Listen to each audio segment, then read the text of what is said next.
बिस्मिल्लाहिर्रहमानिर्रहीम। अभी हम सॉल्व करेंगे क्वेश्चन नंबर 6 एक्सरसाइज 1.8 क्लास 5। ये इजी क्वेश्चन है। ये क्वेश्चन को इस तरह है 30 डिवाइडेड बाय 3 ऑफ 8 + 6 - 12।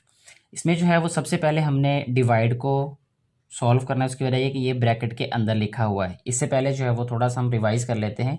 एक रूल होता है, उसको कहते हैं बॉड मैस रूल। BODMAS।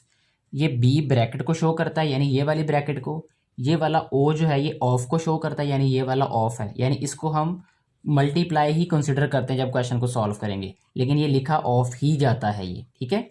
इसके बाद ये डिवाइड और ये मल्टीप्लाई, फिर एडिशन, फिर सब्ट्रैक्शन, ठीक है।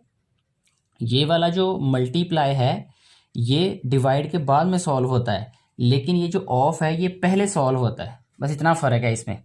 अब डिवाइड को हम सबसे पहले इसको ब्रैकेट ऑफ करेंगे तो 30 डिवाइडेड बाय 3 ये कितना रहेगा 10, क्योंकि 3 10 30 होता है। 10 ऑफ 8 + 6 - 12, ठीक है जी।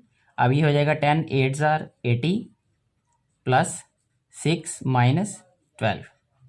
80 + 6 यह आ जाएगा हमारे पास 86 - 12। 86 में से 12 माइनस करें तो 6 में से 2 माइनस किया तो 4 आ जाएगा। 8 में से 1 माइनस किया तो 7। तो 74 इस क्वेश्चन का आंसर आ जाएगा।